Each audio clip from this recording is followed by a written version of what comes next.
vamos ya con la última ponencia de hoy.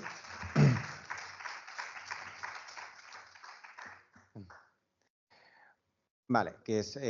la de infecciones en pacientes con errores innatos de la inmunidad, que la dará el doctor Jaume Pons, que es el jefe de servicio de inmunología del hospital. Darle las gracias por estar a estas horas aquí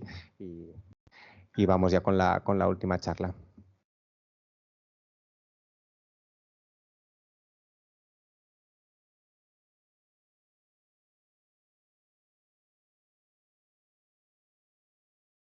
Ahora sí. Vale. Perfecto. Bueno, quiero aprovechar para dar la enhorabuena a los organizadores del curso, al Servicio de Microbiología, Servicio de Medicina Interna e Infecciosas, y agradecer especialmente a Luisa y a Adrián por la invitación a participar en este curso. También aprovechar la primera diapositiva para recordaros que la semana que viene es la Semana de las Inmunodeficiencias Primarias. Y, aunque digo la Semana de las Inmunodeficiencias Primarias, veis que en el título pues estoy hablando de infecciones en pacientes con errores innatos de la inmunidad. Y esto es porque desde hace unos años se ha cambiado un poco la concepción que se tiene de este tipo de patologías, básicamente porque cada vez más se están observando pues, errores en genes, en moléculas importantes para el funcionamiento del sistema inmunitario y que no únicamente van a causar infecciones o patología infecciosa, sino que también van a causar enfermedades autoinmunitarias, autoinflamatorias, alérgicas y neoplásicas, que además pues cada vez más prevalentes porque por suerte estos pacientes sobreviven o viven más tiempo. También comentar que, como veis aquí, esta diapositiva nos gusta ponerlas cuando hablamos de los errores innatos de la inmunidad, cuando hablamos de inmunodeficiencias primarias, para ver la evolución, el número de entidades que hay diagnosticadas pues, desde los años 80 del siglo pasado hasta la última clasificación en el año 2022, que recogía datos del 2021. Veis que hay un incremento exponencial del número de diagnósticos y esto es debido, por una parte, a las técnicas diagnósticas, a los estudios genéticos que se están haciendo ahora, pero yo diría que sobre todo por las medidas de control de la patología infecciosa, medidas de higiene, de antibióticos, de vacunas, que lo que han conseguido es ayudar a desenmascarar muchas inmunodeficiencias por un motivo lógico, y es que en el siglo pasado pues el número de episodios de enfermedades infecciosas era mucho mayor antes de disponer de antibióticos, antes de aplicar medidas de higiene, antes de las medidas de las campañas de vacunación que se hacen ahora, pues había muchos episodios de infecciones y muchas de estas inmunodeficiencias quedaban diluidas entre esos episodios infecciosos. Los errores innatos de la inmunidad pues, se clasifican en estos 10 grandes grupos, como veis aquí, y os he subrayado, no os voy a enumerar, os voy a poner algunos ejemplos de ellos, y os he subrayado pues, un poco los que voy a comentar, lógicamente los que están más asociados pues, con enfermedades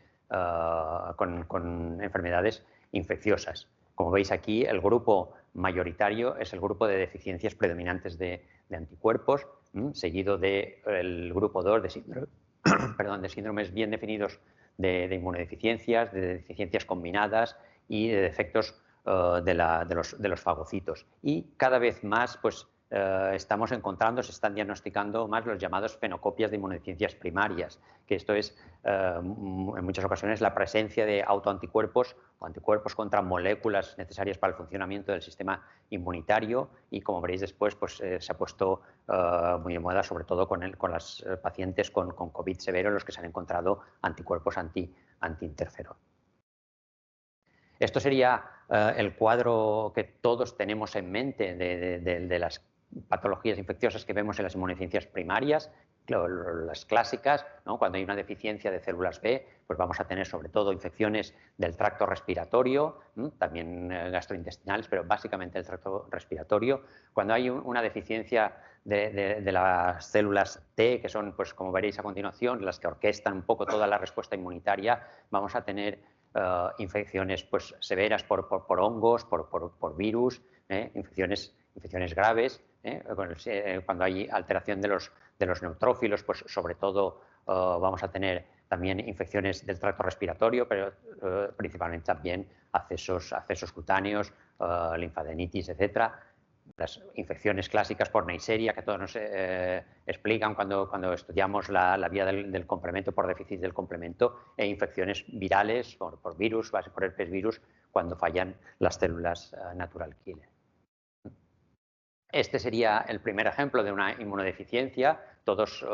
nos acordamos de David Vetter, el niño burbuja, que hemos visto pues, en múltiples publicaciones, incluso en el cine, que era un niño diagnosticado de una inmunodeficiencia combinada severa, que en su caso pues, no llegó a hacer infecciones típicas de este tipo de inmunodeficiencias, pues porque estuvo aislado durante muchos años y, por desgracia, pues falleció por una complicación en el trasplante de médula que se le hizo ya casi en la adolescencia. Los niños con este tipo de inmunodeficiencia, con una inmunodeficiencia severa, pues una inmunodeficiencia que afecta sobre todo a la inmunidad celular, a los linfocitos T, pues van a tener episodios o con frecuencias, si no se diagnostican, si no se aíslan, si no se someten a un trasplante de médula, pues candidiasis, mucocutánea, van a tener infecciones por cualquier tipo de virus, infecciones oportunistas por neumocistis, infecciones después de la vacunación, que ya se ha comentado antes, frente a microorganismos vivos o atenuados, e incluso pues, otras complicaciones ya no infecciosas propias de este tipo de pacientes. Este sería uno de los cuadros, como veis aquí, pues, el número de genes alterados en muchas de estas inmunodeficiencias, y os he subrayado, no sé si es nítida, suficientemente nítida, pues os he subrayado las que son las más prevalentes, y dependiendo del gen, de la molécula a la que afecte la inmunodeficiencia, pues va a afectar a los linfocitos T, en este caso pues a los linfocitos B y NK no, porque es una molécula necesaria para el desarrollo del linfocito T, o a los linfocitos T y NK cuando hay una afectación de estas dos moléculas que son necesarias para el desarrollo también de estas células, o a los T y a los B, o a las tres series. Y en el caso del niño burbuja, en el caso de David Vetter, lo que tenía era una mutación en el receptor gamma C, que veis aquí, que es el receptor para la interleuquina, o una de las cadenas que forman parte del receptor de la interleuquina 2 y de muchas otras interleuquinas que son fundamentales para el desarrollo de los linfocitos T y de las células NK. Si los linfocitos T no captan, no ven la estimulación por cualquiera de estas citoquinas, no se van a desarrollar. Vamos a tener linfocitos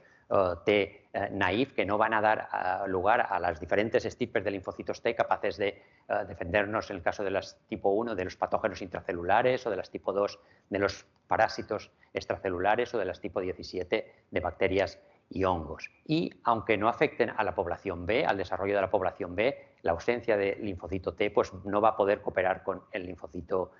B y va a imposibilitar la formación de inmunoglobulinas, con lo cual pues, también van a tener infecciones características de pacientes que tienen alteraciones de la inmunidad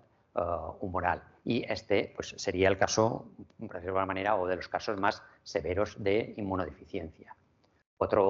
Otra inmunodeficiencia clásica, y bueno, Andrés nos hablaba de que ha puesto alguna diapositiva, ¿no? Alguna referencia del siglo pasado, pues como veis esta pues está descrito ya también en el año 66, el síndrome de hiper-IgE o el síndrome de Job,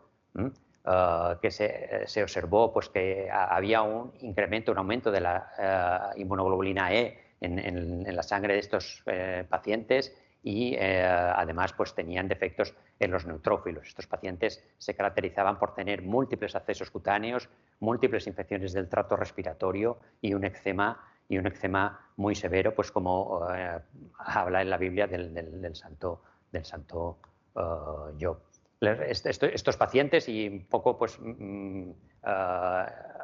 haré hincapié en esta inmunodeficiencia pues, y en las humorales, porque son dos de las inmunodeficiencias en las que tenemos pues, algo más de experiencia, pues aparte en cuanto a la piel, aparte de tener el eczema característico, la dermatitis que les afecta, pues van a tener infecciones cutáneas, principalmente accesos, forúnculos, celulitis, como veis aquí, y principalmente por Staphylococcus aureus, por otras bacterias y también por Candida albicans. Después veremos por qué, precisamente por estos patógenos. También van a ser características en estos pacientes las infecciones de vías respiratorias. Es muy típico pues, que tengan sinusitis, otitis media, mastoiditis, infecciones pulmonares, principalmente neumonías por Staphylococcus aureus. Muchos de ellos van a hacer bronquiectasias, fístulas, neumatoceles y complicaciones crónicas pulmonares. En estos pacientes es característico también pues, que vamos a encontrar principalmente infecciones pulmonares por Streptococcus pneumoniae, Staphylococcus aureus y Haemophilus influenza, que son infecciones que también veremos que son características de los pacientes con inmunodeficiencias humorales. Y también, por supuesto, infecciones oportunistas, muchas candidiasis mucocutánea, infecciones por neumocistis e incluso pues, infección tras la vacunación frente con BCG. Si os fijáis, el diagnóstico de estos pacientes, la primera referencia que hay en la literatura es del año 66 y, sin embargo, pues, no se encontró la mutación en estas dos publicaciones hasta el año 2007. Se vio que estos pacientes pues, tenían una mutación en esta molécula de aquí, en STAT3, y STAT3 es necesaria pues, para la traducción de señalización de diferentes citoquinas. Y estas citoquinas, a diferencia de las combinadas, de los pacientes con una inmunodeficiencia combinada severa, que afectaba a todas las estirpes de linfocitos T, en este caso, la mutación en esta 3 afecta a la estirpe, a la señalización, sobre todo de interleuquina 6, interleuquina 23, interleuquina 21, que es importante para el desarrollo del linfocito o de una respuesta T17, que es fundamental pues, para defendernos frente a bacterias extracelulares y frente a hongos. Por eso estos pacientes pues, tienen estas infecciones por cándidas, tienen estas infecciones por bacterias extracelulares. Pero además, esta 3 es importante para el desarrollo de una pequeña población de linfocitos T foliculares que van a cooperar con el linfocito B para la producción de inmunoglobulinas. Por eso estos pacientes van a tener esta cantidad importante también de infecciones, aunque tengan el número en sangre, los valores de inmunoglobulinas dentro de la normalidad, no van a ser unas inmunoglobulinas maduras, no van a ser eficaces, no van a neutralizar diferentes gérmenes, sobre todo en vía respiratoria, y por eso van a tener las infecciones que tienen por Streptococcus pneumoniae, por Haemophilus, por Moraxella, etc. Esta 3 que veis aquí es importante para el desarrollo del linfocito T, pero también señaliza para otro tipo de moléculas en otras estirpes celulares, no del sistema inmunitario, y por eso estos pacientes pues, van a tener, no voy a entrar en detalle, pero características típicas que marcan mucho el fenotipo de estos pacientes y que no afectan al sistema inmunitario. Quizás en el tercer grupo, y este es el grupo más predominante, las deficiencias de anticuerpos, pues es la primera inmunodeficiencia que como tal se diagnosticó, la diagnosticó en el año 52 el doctor Bruton en un paciente pues, que tenía, como veis aquí, múltiples episodios de sepsis, muchas de ellas pues, por neumococo, además de otro tipo de infecciones, y en el que con las herramientas que tenía en ese momento pues vio en un proteinograma que le faltaba la fracción gamma. Este paciente pues, lo trató pues, con unos preparados en ese momento de inmunoglobulinas intramusculares en una administración pues, en volúmenes importantes y ya os podéis imaginar que muy dolorosas, pero a partir del tratamiento pues, desaparecieron prácticamente la mayoría de infecciones. No se normalizó, pero aumentó la fracción gamma respecto a su estado normal y mejoró el estado de estos pacientes. Algunos de ellos pues, los vemos en el hospital, normalmente en el servicio de pediatría, porque son pacientes que no producen ningún tipo de inmunoglobulina y suelen hacer infecciones severas del tracto respiratorio. Este sería pues, un niño que ingresó en nuestro hospital pues, con un diagnóstico de neumonía, después hizo una buena respuesta al tratamiento con antecedentes familiares, en este caso pues, es una herencia ligada al cromosoma X, de manera que tenía pues, un tío abuelo por parte de su madre que también había fallecido por un cuadro de sepsis en los primeros meses o en el primer año de vida, y por suerte pues, disponemos de otras herramientas o mejores herramientas para el diagnóstico de las que disponía el doctor Bruton y vemos que tenía pues, una ausencia prácticamente total de todos los isotipos de inmunoglobulinas y además este paciente tenía linfocitos T, pero no tenía o tenía una ausencia total de la población de linfocitos B. Bueno, luego se hizo también un estudio de la molécula que está de la BTK, que es la molécula implicada en el desarrollo de los linfocitos T y que nos dio el diagnóstico definitivo de la enfermedad. Sin embargo, las inmunodeficiencias humorales y en general las inmunodeficiencias, el diagnóstico no solo es en niños. Es verdad que las más graves lo son, pero aquí tenéis una paciente con hipoglobulinemia diagnosticada a los 66 años. Cuando la interrogamos, pues bueno, esto fue al diagnóstico, vino a nosotros porque después de una meningitis bacteriana se le hizo un estudio de inmunoglobulinas y se vio que tenía una hipogammaglobulinemia, pero que había tenido episodios de neumonía y múltiples episodios de infecciones respiratorias. Esta paciente era la esposa de un médico y claro, cada vez que tenía una infección le daba antibióticos, se resolvía y hasta la siguiente, ¿no? Hasta que hizo la meningitis bacteriana. Además, estos pacientes, aunque no tienen una gamma-globulinemia o una hipogamma-globulinemia tan severa como los pacientes como los niños, como las gamma-globulинemias, pues sí que tiene una disminución de las inmunoglobulinas y también tiene una respuesta una ausencia de respuesta a la vacunación frente a diferentes vacunas. Además, suelen tener linfopenia TCD4 y, aunque tienen unos niveles normales de la población de linfocitos B, estos pues no pasan, o sea, son todos linfocitos B inmaduros, no pasan a linfocitos B de memoria y no son capaces de producir inmunoglobulinas. En los niños con gamma-globulinemia que vamos a encontrar, o los pacientes que os he comentado al principio con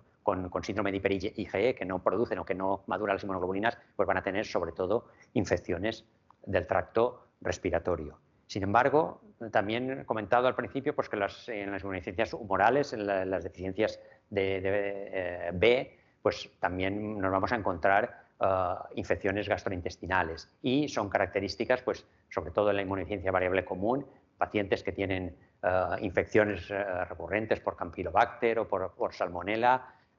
El Helicobacter pylori muchas veces es casi imposible después en algunos pacientes de 3 y 4 ciclos de erradicarlos. Algunos,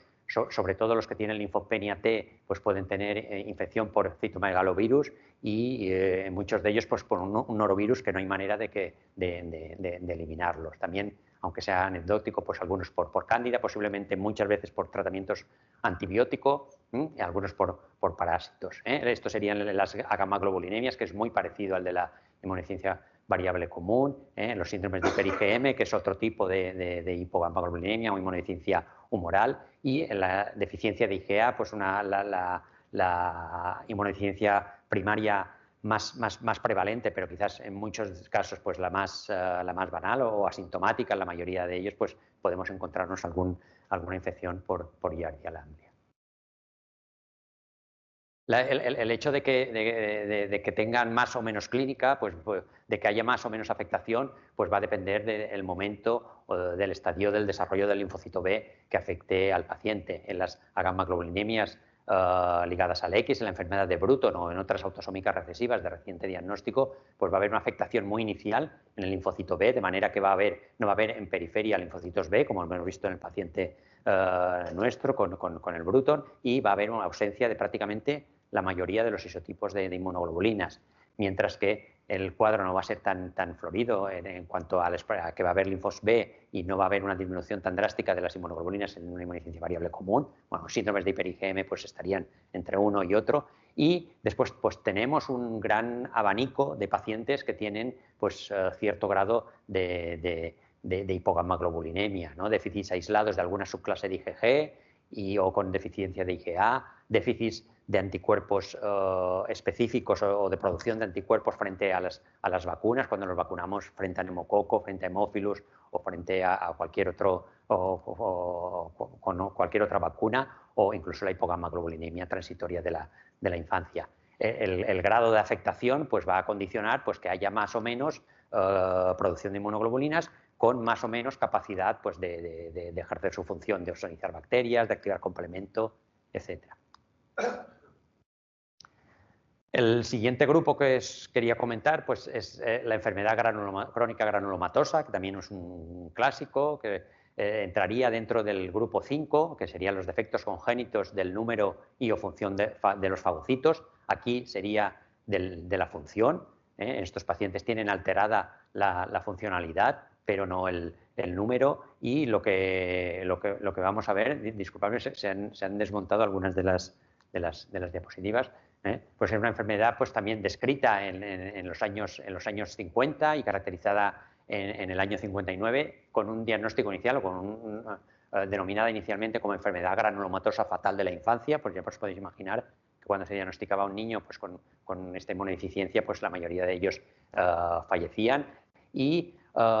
les llamaba mucho la atención cuando hicieron el diagnóstico en los años 50 que eran pacientes con infecciones recurrentes en ausencia de hipogammaglobulinemia. Todos miraban pues, la publicación de Bruton en la que había diagnosticado a un paciente con hipogammaglobulinemia y decían, bueno, pues estos pacientes tienen también infecciones, pero sus inmunoglobulinas son normales. Originalmente pues, era una herencia ligada al X y de hecho cuando afecta a esta molécula de aquí, al GP91, veis que es el 65% de los casos, es una herencia ligada al X, pero en los años 60 pues ya se descubrieron otras moléculas implicadas de herencia autosómica recesiva. Como os he comentado antes, inicialmente era una enfermedad fatal, pero actualmente la supervivencia de estos pacientes, por suerte, es elevada. La localización de las infecciones, pues infecciones van a hacer sepsis, van a hacer por estafilococo, por salmonela, sobre todo estafilococo, van a ser pacientes que van a tener neumonías por diferentes gérmenes, también aspergillus, nocardias, estafilococos, van a tener infecciones cutáneas y infecciones prácticamente en cualquier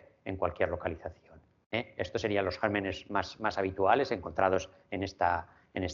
publicación, Staphylococcus aureus, Aspergillus, salmonelas y cándidas, pero bueno, ya veis que cualquier otro tipo de infección. ¿Por qué se producen en estos pacientes las infecciones? Pues no voy a entrar al detalle, pero por la incapacidad de oxidar los gérmenes una vez pues, se activa el complejo de formación de peróxido de hidrógeno y de otros agentes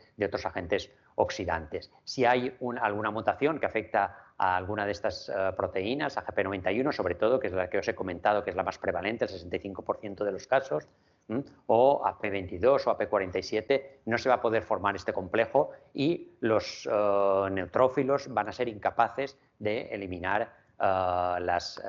bacterias que hayan fagocitado previamente y cada vez, pues, además de eso, pues se están encontrando otros mecanismos, pues porque van a ser incapaces también de producir fenómenos de netosis que son importantes para atrapar bacterias y posteriormente eliminarlas o para producir una autofagia, una destrucción del propio neutrófilo. En el siguiente grupo que os voy a comentar pues son los defectos del sistema inmunitario innato y estos son inmunodeficiencias de más reciente diagnóstico y veréis que muchas de ellas pues, afectan a gérmenes muy concretos. Algunas, pues una de ellas, el primer caso sería la predisposición a infecciones bacterianas, la susceptibilidad a padecer infecciones por micobacterias y la candidiasis mucocutánea crónica. En las infecciones por bacterias piógenas, pues deficiencias, y ahora os explicaré un poquito a qué se hace referencia IRA4 y MIT88, pues lo que vamos a encontrar, si os fijáis, es básicamente individuos con infecciones por Streptococcus pneumoniae. Muchos pues no algunos son adultos, pero muchos son niños, sobre todo en las mutaciones MIT88, y esto es porque son dos moléculas que son fundamentales para la transducción de señales de receptores del sistema inmune innato, de receptores tipo TOL, ¿no? TOL hay receptores que lo que hacen es detectar, son como sensores que cuando ven algunos patrones moleculares típicos de diferentes patógenos, pues se activan y inducen una cascada inflamatoria, que es la cascada inflamatoria inicial, que después ya va a poner en funcionamiento el sistema inmune innato, ¿no? De manera que si no son capaces de traducir esta señal, pues estos detectores van a ver pues, diferentes estos patrones bacterianos, lipopolisacáridos, peptidoglicanos, en ocasiones pues algunos marcadores virales, y si hay mutaciones en receptores pues, que reconocen fracciones de virus, pues lo que vamos a tener son pacientes con infecciones graves por virus, por herpes simple, por virus, por varicela, por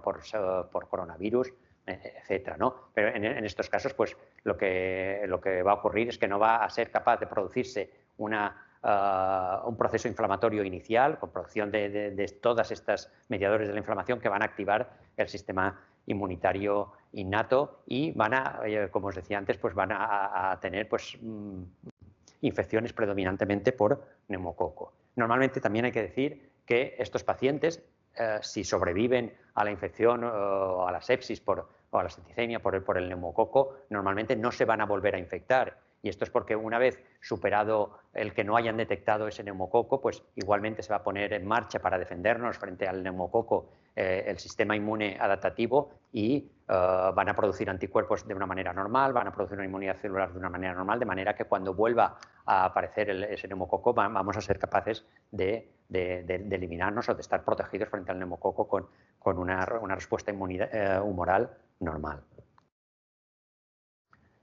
Otro de los casos también que llama mucho la atención pues es la susceptibilidad mendeliana, que se llama, a infecciones por micobacterias. Son pacientes, bueno, son todas estas mutaciones que veis aquí, y ahora explicaré un poquito en general por qué ocurren este tipo de infecciones, y van a ser pacientes que se van a infectar por micobacterias no tuberculosas, por cualquiera de las que ponéis aquí, o en los países en los que se vacuna con BCG, pues después son niños que van a infectarse por la vacuna, por el Calmet-Guerin, ¿no? También puede haber micobacterias tuberculosas y también puede haber infecciones por otras bacterias y virus. Quizás el más frecuente es la infección por salmonela. ¿Por qué se producen estas infecciones en estos pacientes? Pues hay dos grandes tipos de susceptibilidad mendeliana a infecciones por micobacterias. Una que es un fenotipo más severo, en el que, como veis aquí, pues, el sistema inmunitario es incapaz de producir interferón gamma en algunas ocasiones. Hay una mutación que afecta a la producción de interferón gamma, o hay mutaciones que afectan a los receptores para reconocer ese interferón gamma, de manera que si no tenemos una respuesta en interferón, pues los neutrófilos, las células fagocíticas, las células que van a destruir las micobacterias o la salmonela o el germen que sea, no van a poder activarse y no van a poder ejercer su función. Y hay otros fenotipos menos severos, que lo que hay es afectación pues, del receptor de la interleuquina 12, que lo que haría es activar esta célula para que luego produzca interferón. Posiblemente sí que hay cierta cantidad de interferón producida pues, por vías alternativas, y hay disminución o genes que afecten a la producción de interleuquina 12, interleuquina 23, que también son necesarias para que son citocinas del sistema inmune innato necesarias para activar estas células para la producción de interferón, ¿no? De manera que esto explicaría un poquito pues, los diferentes cuadros, los diferentes fenotipos que tienen estos pacientes. En cuanto a la candidiasis mucocutánea crónica, diferentes también mutaciones, y no voy a entrar en detalle en todas ellas, pero comentar que sobre todo las que afectan a la producción de interleuquina 17, la producción de interleuquina 22, que es necesaria pues, para que en las células epiteliales de las mucosas se produzcan péptidos antimicrobianos, para que se activen o para reclutar neutrófilos y que estos se activen y eliminen bacterias. Sobre todo, ya os digo, pues en mucosas, sobre todo afecta a la destrucción o a la eliminación de las cándidas. Y esto es muy parecido a lo que ocurría pues, en el síndrome de hiper-IgE que os he comentado antes, que había una mutación ahí sí que